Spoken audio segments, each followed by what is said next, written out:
The 205. Yeah, and they all match. They all match. You know what? Is it recording? No, I'm not.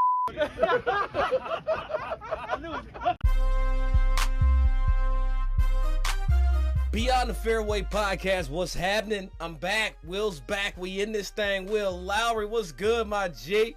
Man, it feels so good to be back at home. Man, when the last time you was home? Hold on. When the last time you were? Do you remember the code to get in? Like, hold on. Bro, man, my dog and cat looking at me like, what? Who you breaking in? Who is this guy?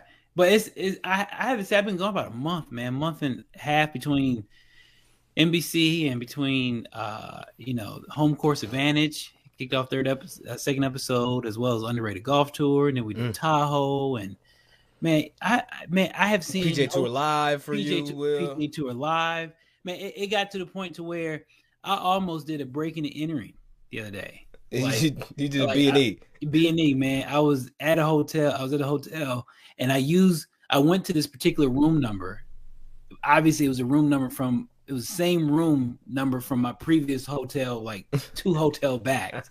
And I'm up here trying to get in. I'm messing with the doorknob. Lady come in her Sunday's best. And her moo-moo. She had the moo-moo on, had her whole situation. And man, gosh, I felt so bad, but she almost called 911. It was bad. If a dude with dreads pulled up to my hotel room unannounced, knocking up, trying to get in the door, thinking it's his room, hey, you know what? We've seen that scenario work the wrong way, so I'm glad you figured that out. We have, absolutely. Let's just be honest. That's how certain people have been shot. It don't have a lot of room for LOL right there. So it was, and I was in one of them states that you put the gun on your hat. You just put the gun on your magnet on your hat. You know what's funny? I know this is a golf podcast, but we two black dudes that do talk about it. Something that I find interesting is in those scenarios, like I do think about that. Like I think they gonna try to come shoot me.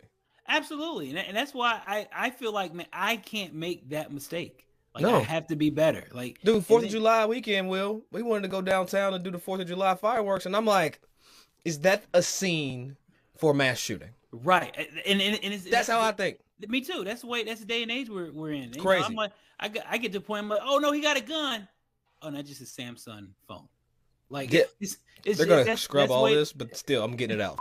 That's the way it is, though. But you should scrub it. I mean, we should keep this. This is good. No, stuff. it's just I just feel like something as simple in this day and age as going to the wrong hotel room can get you killed, right. Especially being a person of color. So right. I'm glad we're doing the podcast today, Will. Congratulations, I guess, for making it out alive. I think that's the public sentiment right there. Congrats. Speaking of congrats, Wyatt Worthington.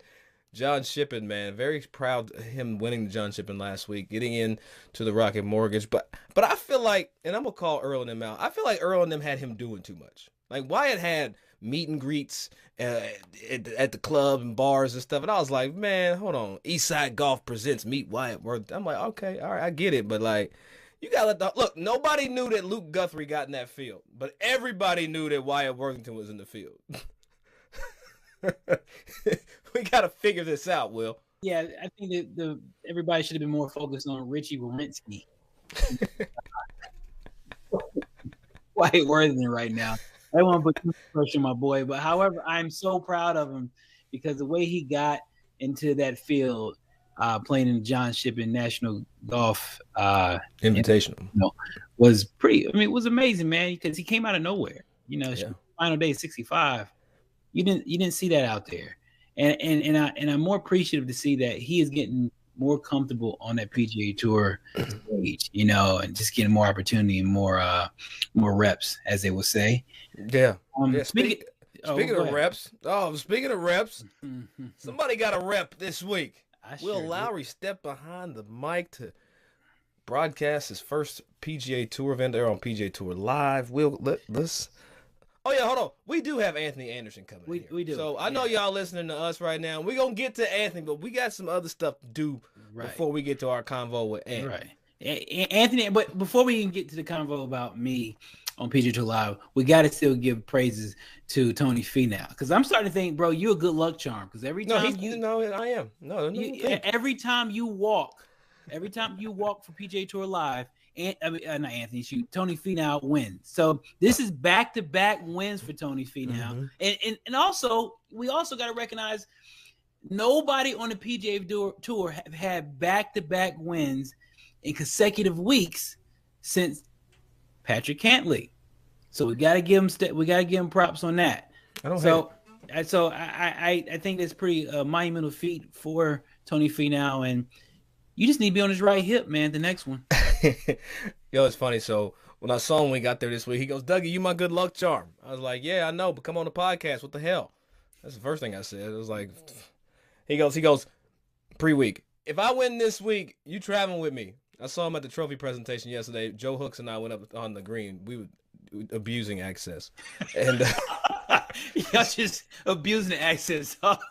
Just look, me and Joe was right behind, like right behind the cameras, hey, like just like this. Look, talk about getting shot. Tell Joe to be careful now. Joe was at home; he could get away with that. But nah, Tony goes, "You coming next week?" I was like, "Nah." He goes, "We probably have to change that." On my mama, that's what he said yesterday. He's like, "How about this one? How about this one?" Anthony Anderson is coming. Chill out. We'll bring him in. I have to make this point. I have walked 3 times on PGA Tour Live. How much calories you burn? A lot. Look, you see my neck. I don't have one no more. I look like you got a little. Your shit a little asymmetric right now. I know. I am small right now. But get this though. This is my favorite stat. Honestly, as a melanated individual, of the 3 events that I've walked on the PGA Tour, we've had 3 brown winners. Well, 2. JJ Spawn, Valero Texas Open, and Tony Finau twice. I'm just saying I'm growing the game. You are. Don't make it too loud, because that's another way you can get shot too. So let's. Wait, Doug's doing what? Oh no, he ain't coming back. No more tour credential. Nope. Give me that back. Not gonna happen. Well, either way, man, let's get back to this interview, man. Or let's get to this interview, man. Anthony Anderson.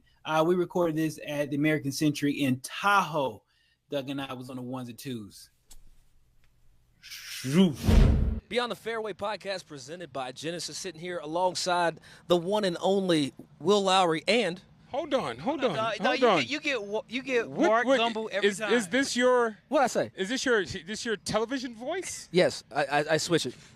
Is that you did the show Blackish? You know what I'm talking about. No, you know I how don't. you want to switch it up. All right, fine. Ladies and gentlemen, that's code switching at its finest. All right, here we go. Wow. Word? Everybody out here, look. We got the homie out here, Anthony Anderson. There we go. Holding it down. Okay, that's more like it. Just a kid from Compton, but he's a grown-ass man now. So. Yes, sir.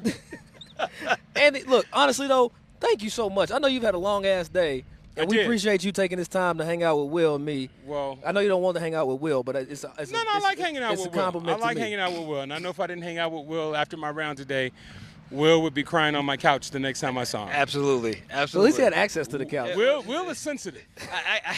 Will is really sensitive. I got a little sensitivity about me. Hold on. Let's start there. Ralph Transvant made that song specifically for Will. You know, we got a very diverse audience, so I don't know if a lot of people know New Edition. Doesn't matter. Ralph Doesn't matter. Those who know. He's talking about the Negro broadcasting system. Yes. You said system channel. System. Channel. This is how it works. Wow, this will never see the day of light. No, this is coming out. No. And let's talk a little bit about you being just a kid from Compton, getting into the game of golf. Not a lot of golf courses near Compton, or am I wrong? You got Chester, Washington. That's not near, but it's not near Compton at all. No, we had close, relatively. No, it's not relatively. Okay, this is how I don't know about LA. No, you don't. He's trying though. No, he's trying. Man, no. Hey, I know. We have a Compton par. It's called the Compton Par 3. We have a par 3. But I'll tell you right now. Growing up, man, if I saw a cat walking down the street with a golf club, I went the other way. Really? Why? Why you say that? Because he only had a 9-iron in his hand. And if you saw him walking down the street with a 9-iron in the middle of the hood, robbing something, and you know there are no golf courses anywhere in the vicinity, where are you going to chip at? Especially with a 9-iron. With a 9-iron. But he from the block where they got Glock 9-irons. I'm just telling you, man. If you saw Pierre walking, because that's who it was. It was Pierre. If you saw Pierre walking down Holly Street, Holly Avenue, with a 9-iron in his hand, you went the opposite direction, or if you were home, you went in and closed, locked all the doors and windows. With a pistol grip on his 9-iron. Man. But you end up playing the game though. Like how does a kid from Compton pick up a golf club in the first place? I didn't pick it up until I was in my 20s, man. I was dating my wife at the time and went down to San Diego to see her, and her father was like, "Hey man, you want to go to the driving range with me?" I was like, "Sure." And he's a left-handed player. He only had one right-handed club in his bag. I think it was either 9-iron or a pitching wedge. I can't remember which one it was. But that was the club that I swung with on the driving range. And first swing I took, I knew that I was going to be addicted to this game. Really? What do you remember the shot that kept you coming back? Yeah, because it was the first shot. I hit the ball. First shot off the I was block. lined up that way, and the ball went behind me to the right. And I was like, I'm athletic. I'm not saying I'm an athlete. I'm athletic. There's no way that I should not be able to hit a ball that's not moving. So I was like, I'm going to figure this game out. And so for the last 20-plus years, I've been trying to figure it out. So what year is this for you playing American Century? I think this is either my 5th appearance here. I've been lucky enough to be invited every year for like the last 15 years, I would say. But work has always gotten in the way. And my schedule freed itself up this year, and I was able to make it. So that's why I'm here. And this, if not the best event, one of the best, if not the best event that we all play in. You know, AT&T, the BMW, the American Century is at the top of the list. Why you say that? I just what it is, man. Just the tournament itself, what American Century does in the community. You know, they've given close to $2 billion in research funds for cancer, and just what they've done, and the group of people that they bring together to come out and play, athletes, entertainers, and whatnot. So how does it feel seeing, your fellow entertainers, also athletes? Because you don't see them every day. But the fact that you guys see each other at a beautiful place, beautiful venue like this, I mean, does it increase the competitive nature, or how does that work? Most of the guys are athletes, so they're competitive by nature. So yeah, and a lot of these guys, we all play, as you know, Will. We all play the game together. At tournaments like this, and we all have our own golf tournaments that we do every year. So yeah, it's and everybody just talks trash, and that's what it is. And I'm playing golf with Barkley tomorrow. Ooh. Oh hell! And the trash talking has already started. It started yesterday. So he, myself, and the Miz, that's our group. That's a star-studded event. That's a star. Yeah. That's star-studded. That's I mean, that's high quality entertainment, right there. It's only entertainment, not golf. Yeah, no, entertainment. golf. Yeah. Because I can't call what I'm doing right now playing golf. My game is horrible right now. But I tell you this, I'm gonna beat Chuck. I'm gonna beat Chuck. I don't know. Chuck can come around the corner. He's coming around the corner. He looks good on the driving range. That doesn't translate to the tee box. That is true. I've been playing golf with Chuck for almost 20 years. Oh, so you've seen the good, the bad, and the ugly. You've seen the ugly. I played golf with Chuck when Chuck would shoot in the 70s. So was that a myth? Is that real? That's real. He just said it was real. No, that's real. You saw it firsthand. I would play with Chuck and be like, damn, Chuck is good. And I don't know what happened over the years. I don't know what swing coach he went to. I don't know who he hit with a ball at what tournament or whatnot that got him in his head. I'm going to tell you this. Some dude, he went to a swing coach and somebody told him to pause at the top. He ain't ever brought the club down since then. No, it's still stuck up there. It's Nintendo pause. Yeah. So, but I root for Chuck every time I see him play. Like I've seen, and Chuck will attest to this. I've seen firsthand Chuck pick the ball up and put it in his pocket off the tee. It was like, you guys just. I'll tee off at the next hole. Hilarious. And that was sad. I'm gonna tell you this right now. That was a sad moment. That was a sad moment because I remember when he could play exceptionally well. And to see him struggle at the game the way he was at that particular time. And still love it, too. And still love it, yeah. But it was just sad to see because I consider Chuck to be my big brother. And it was just sad to see my big brother fail horribly, miserably. Like that. Didn't think he can rebound from that. I didn't think that was ever going to be a rebound from that. Then, he went on a Hank Haney project. He looked good on camera, but that didn't translate to real life either. Well, speaking of cameras, Anthony, I had an opportunity a few years ago via the APGA Tour to be the Beat the Pro at your celebrity event. Okay. And there were so many cameras out there when I had to hit that shot there at Bighorn on that par 3, and I was nervous as hell. But what I'm interested in is you've taken the game in and you've brought so many people in the connectivity of the game, and you thought it important enough to have an APGA guy, on a hole. Mm-hmm. Talk a little bit about the tour, your involvement with the tour, and what it means really to have black professional golfers represented within this game. It's all about diversity in anything that I do, and especially in the game that I love to play. We look at the history of golf. We look at the Caucasian clause, which kept a lot of us out from playing the game, and just how it's evolved. And we look at the people of color who were playing the game, and we still have long strides to make, with getting African American players of color out on tour. And that's why I found it important to have an APG player at my tournament and playing, to bring awareness, to give support. Wendell Haskins and OTGC, we had a $10,000 purse for our last tournament that we played with APG players that we invited out to play, because we know how important it is to get that funding and to get the opportunity to go out and showcase the talent that a lot of people don't know that some of these players have. And there's some unsung talent on the APGA Tour. It's just. And I appreciated just the opportunity, because I met so many people that I keep in contact with today through your tournament, and it didn't turn into no cheese for me per se. Yeah, the rat can always find a piece of cheese, dog. Come on. That's that's a compliment, and I appreciate that. Absolutely.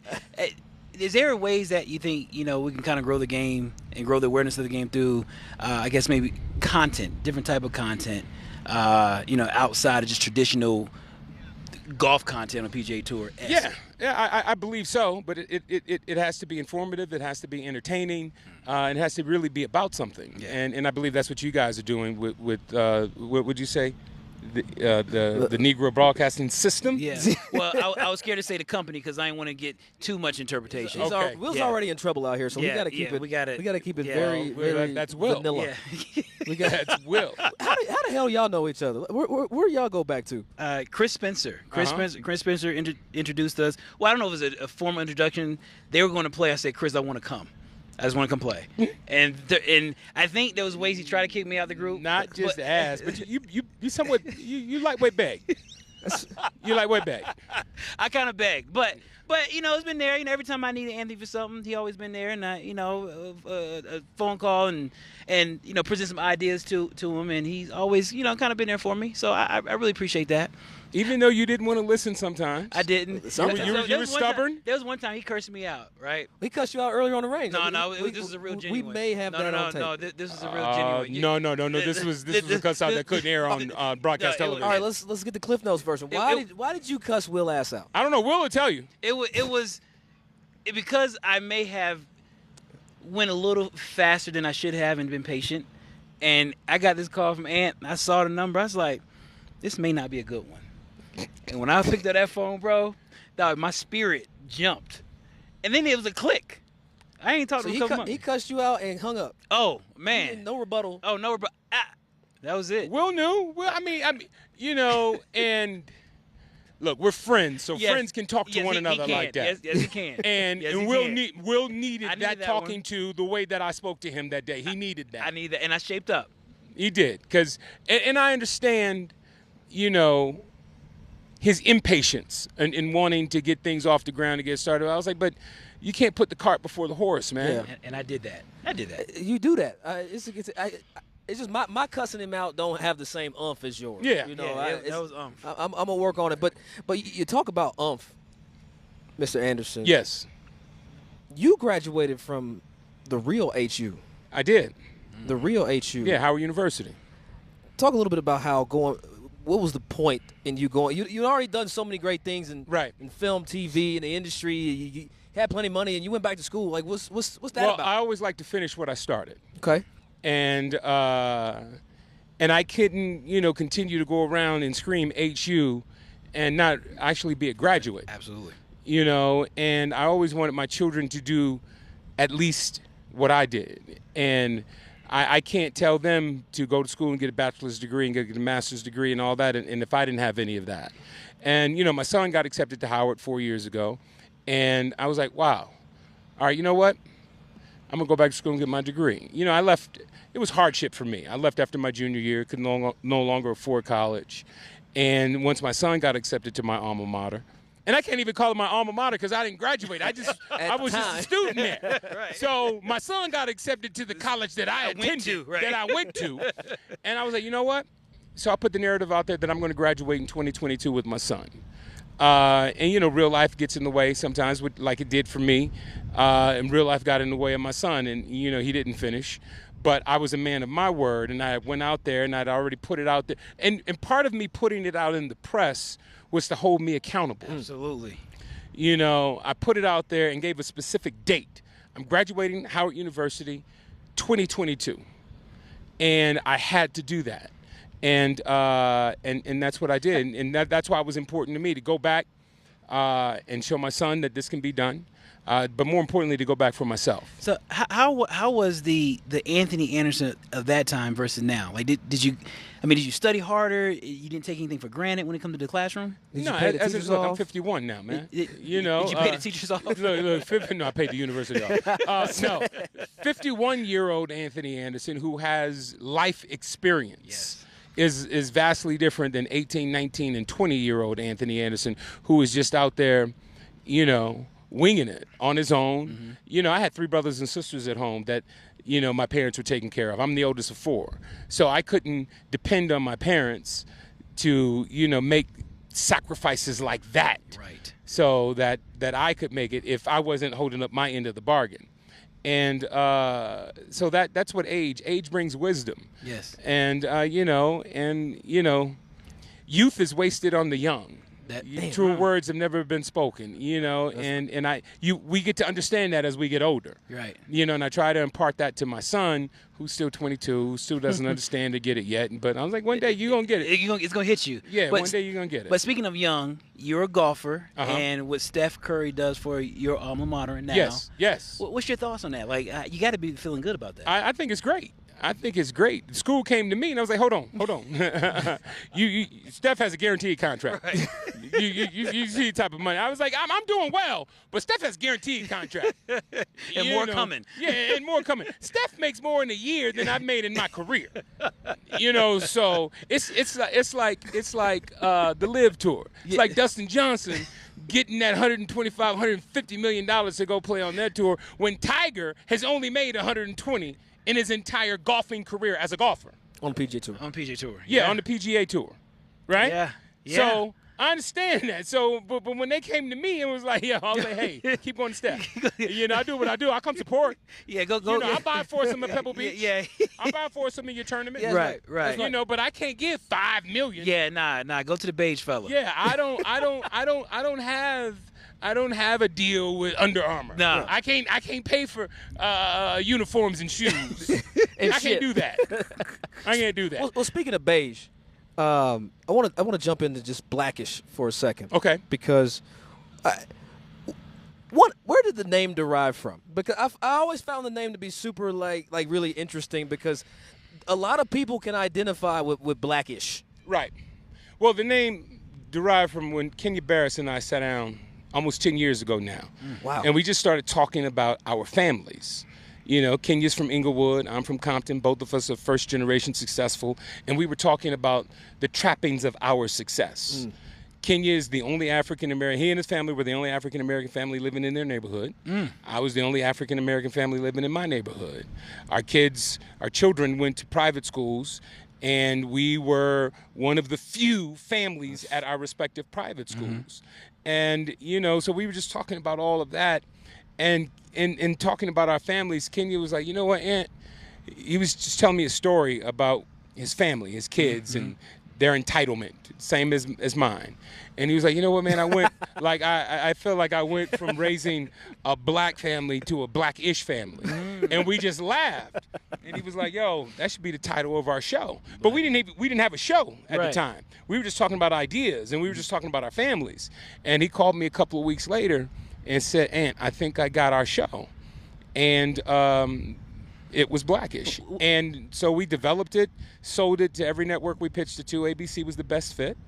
And we were like, that's our title. Like, when did you realize, like, we may have something here? Was it episode 1? Was it a pilot? It was the pilot. I knew we had something special because before the pilot aired on television, I took the pilot around the country. And I would show it at Fortune 500 companies, Walmart in particular, and a couple of other places. I took it to Essence Festival. We aired it 3 times a day, every day during the festival. And then I would pop in unexpectedly, unannounced, at one of the airings to do a Q&A. And when people, after they saw the pilot, one, we got a lot of pushback on the name, even before people saw the show. Yeah. And I had to have conversations with people. I was like, well, how are you forming an opinion on a title with no context and no content? Yeah, exactly. Yeah.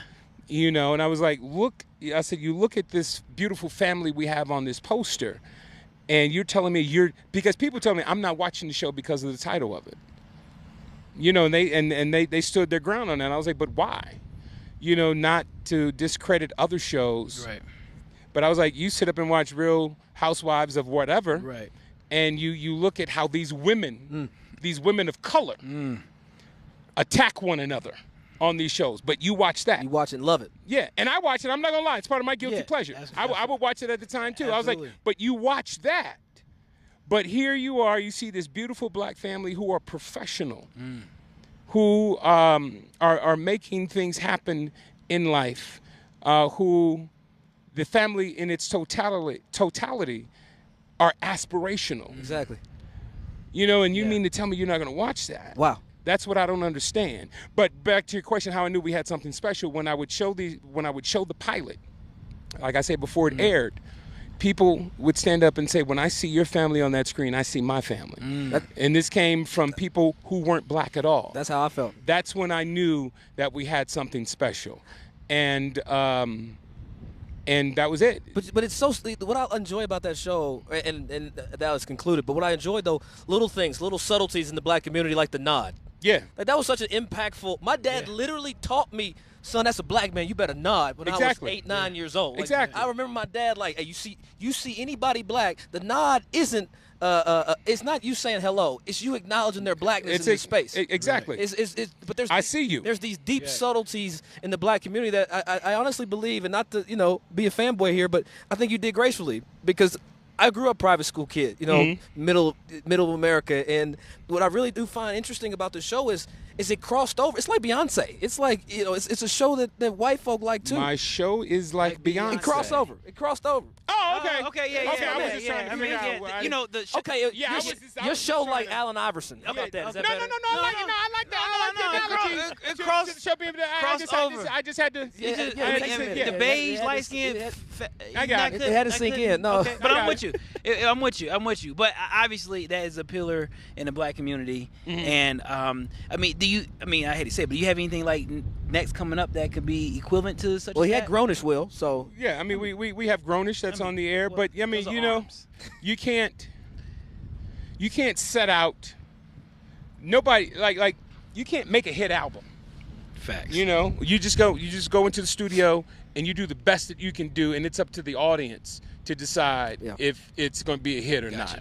I can't go. Excuse me, I can't go into the labs like, ooh, yeah, this is going to be the next Blackish. Ooh, yeah, we got it. No, I can't do that. All I can do is be as authentic as I can possibly be as honest as I can possibly be, and do the best that I can do, and put it out there, and hopefully it resonates with an audience. But I can't go back trying to recreate, that was magic in a bottle. That was the modern day Cosby Show. You can't try to do that. Absolutely. I mean, we took a page from the Cosby Show. We took a page from the Jeffersons and All in the Family and Good Times and all that, shows that had points of view, that were socially relevant, that had lead characters that were unapologetic in who they were and who they are. So you always knew where they stood. And then, given the fact that these characters were so strong in who they were, in their beliefs, it created conversation. Yeah. That's what it was about. And tough conversation. We'll talk about it off air because I gotta get you out of here. I know you're tired and, it's all and you need to go. But matter of fact, I will say this: there's one powerful episode where your character wasn't getting all the juice because his wife was getting the juice in a particular moment when she was getting on the medical board or whatever it was. And then you got some information from your mom to say, hey, man, it's her time to shine. You've had yours. It's her time. I think that's really pivotal in the black community and something that I'm going through with my wife right now. So I thank you for putting it out there because it matters to some people and people like me. So I appreciate that. But before I send you out of here, we got to do it the only way that we know how. What's that? We call it Rap Foursome right here Beyond the Fairway podcast presented by Genesis. You're going to go play golf with 4 rappers, and dead or alive, doesn't matter if they play golf or not. You're playing golf 4 rappers. You're playing a 5-ball. Y'all can play at Lakeside. That's fine. Who you pulling up to the golf course with? With 4 rappers? 4 rappers. Dead or alive, doesn't matter. Don't have to play golf. Just who you want to go vibe with for 3 at your club, 3 hours and 30 minutes. Yeah, wow. Skill set 7. Yeah. Wow. That's 4 rappers. Okay. Let's see here. Tupac. Okay. Biggie. Okay, they beefing already. Yeah, red and blue. KRS-One. Ooh, didn't see that original coming. blueprint. I did not see that coming. Yeah, and Rakim. Okay, that's okay. That's heavy. That's heavy. I gotta go a little deeper. That's Usually a we'll let you group. go, but why those guys in particular? I gotta go a little deeper. 4 different perspectives of just life itself, and just 4 different perspectives of being black men in America, and all of that. You got, look, KRS-One. Come on. Yeah. You don't have to say anything else. Come on, BDP. It doesn't go any. Come on. I'm. So you're a philosopher, right? Come on. Yeah. Philosophize to me. I want to learn something. Right, exactly. You know what I'm saying? And then just the flossiness of Biggie and his storytelling and all that, and the militant style of Tupac. Yet poetic. Yeah. And then just Rakim. Yeah. You're one of the greatest who ever did it. One of the best lyricists ever graced the mic, man. Ant. Yeah. I can't thank you enough for coming on here and blessing the mics, man. Going beyond the fairway with Will Lowry and myself. We wish you peace, love, and blessings. And we hope you bust somebody's ass this week. Oh, I'm busting Charles Barkley's ass. Okay, you heard it here first. You heard it here first. Appreciate you, brother. Appreciate you. Beyond the Fairway is presented by Genesis Motor America and the first ever GV70. Will, dynamic design and exhilarating performance. Just not any performance, Will. It's exhilarating performance. Make the game your own. And look, Will. Why Anthony always late? I know we melanated black individuals, and I know there's a whole thing about CP time, but why is Anthony always late? Man, he always late, man. He late to come to podcast. He's supposed to come on his podcast, 13 months ago? 13 months, 4 days and 3 hours ago, he's supposed to be on this joint. But now all of a sudden he show up. And I really he show up and he rushed us. Come on, man, let's do this. Like, he showed up and I felt rushed, and I was like damn, because Anthony is such a dynamic individual. His presence is there, and every time you get a chance to kind of spend time with him, you want to get as much you can get out of him, but your time is limited with him. No question. And so when he was out there, it was cool. I had a couple little jokes and I felt good. That it's kind of funny. I look at him like a big brother in a way. Mm-hmm. I've seen 2 sides of Anthony. I've seen the happy-go-lucky, great guy, and I also seen Anthony Anderson where he cuss your ass out, which he has cursed me out. Yeah, we saw that. Well, we saw that a few seconds ago. Well, that was a joyful curse out. The one where I messed up, almost messing with his money. That wasn't so good. So yeah, it was rough. Family and money. Absolutely. But and I have a great time talking to him, man. You know, and I love.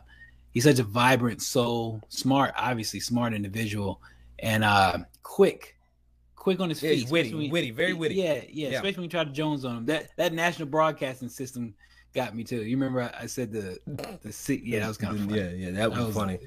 Yeah. No, but I just appreciate, you know, and I kind of look at you like a future Anthony Anderson, Will, because you doing a lot of things. You're writing, you're just thinking of ways to broaden all the spectrums, just black voice in media, golf, etc. So, you know, we've seen him do that with Blackish and the spin-off shows. I mean, Anthony getting paid 17 different ways. So yours is coming, Will. It's coming. Believe it, man. It's coming. I'm gonna speak that. I'm gonna speak that in.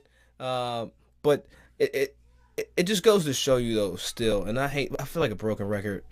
The power of this game, like it's always just love when we all get together around some golf, man. And I really appreciate Anthony. Folks at home, Anthony played a round of golf and then came back to record this episode with us. We sat there for a very damn long time to get this episode to give to y'all. But we hung out with CC and Earl and Elijah in the meantime. So, you know, that was cool. You got to think, man, you know, our company wasn't too shabby that week.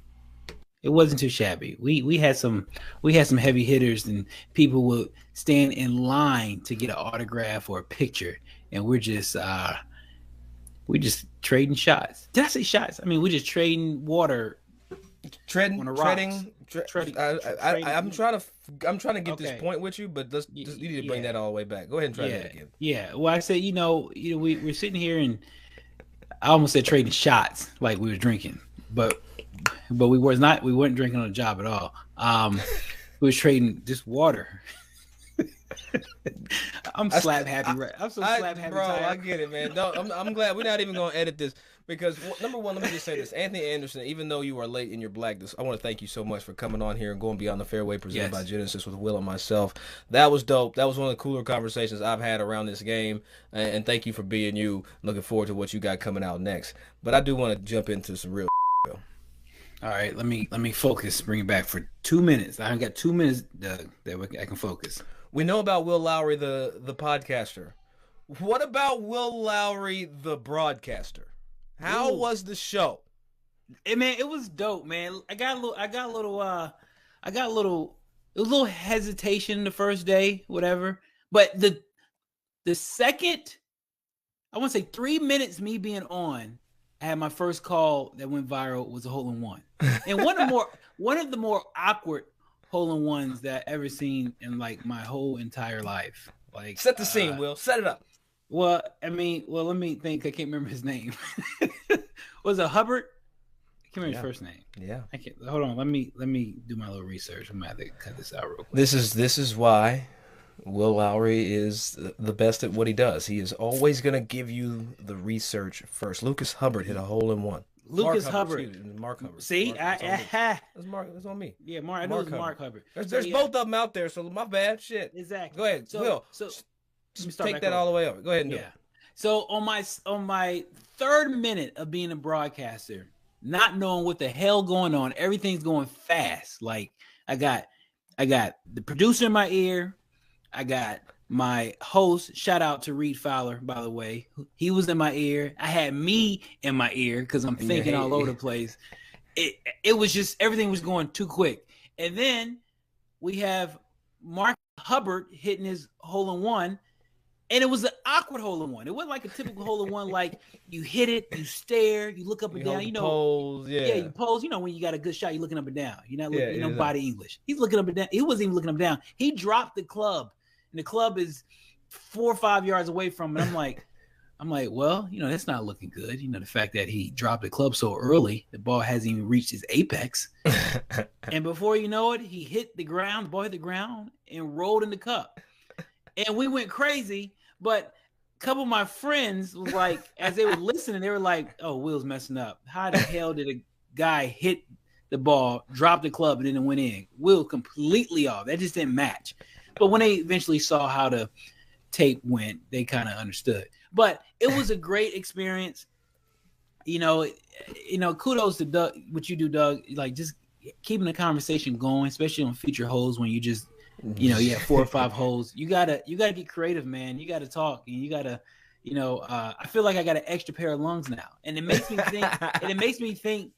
I get why you talk so much. Like, you got big lungs, and I get it now. And I feel like my lungs are expanding because I was drawing things out, brother. You gotta stretch it out. You gotta stretch it out, make it interesting. Hey, but we appreciate y'all, man. Go ahead, Will. Sorry. No, it's good. No. I'm saying, but producers love it. Going back and had a good time. Well, Will, I want to say congratulations on doing your first broadcast, man. I get it. Like, the first one I did, at least you and Reed was cool, man. I had like the GOAT of like PGA Tour Live, John Swantek. So it's like, if you heard to hear him speak, you know how velvet he is. He's like, he's the most underrated big name broadcast. He should be like, anyway. I love that man. Very good man. Hey, hold on, your boy Mark Carnival. He got under my skin a little bit too. He was the walker. You guys set the scene. He was the walker. Doug, you explain it better than I can. Carnival was the walker. Will was on the broadcast, and Carney, he's a legend. He's an older legend, and Will said some things that he didn't appreciate. And Will, I'd love to get into the story, but we're going to have to wait till next week to do it because I got to go. I'm playing the Arizona Open today. Oh, you are. I have a tee time. Like, I got a tee time to get to. That's why I'm trying to summon my inner Tigray right now. But my little nugget out there is it's a very early morning. But hey, we appreciate y'all as always going beyond the fairway right here on Golf Channel, NBC Sports, presented by Genesis. Will, I'm proud of you, dog. Good luck with all this broadcast, golf tournament directing, writing, podcast. I'm done with you. I don't know all that you're doing, but at some point you should probably play. Like, there is a game that we need to play. Speaking of play real quick, playing in the Hoopty event by Charlotte Hornets, Fred Whitfield. A lot of celebrities going to be out there. And we're playing at Carmel Country Club here in Charlotte, North Carolina. Boom. That's my plug. There it is. All right, y'all. We'll catch y'all next week, man. Hope y'all enjoyed the Anthony Anderson episode. And, hey, deuces. See if I can figure out how to play golf.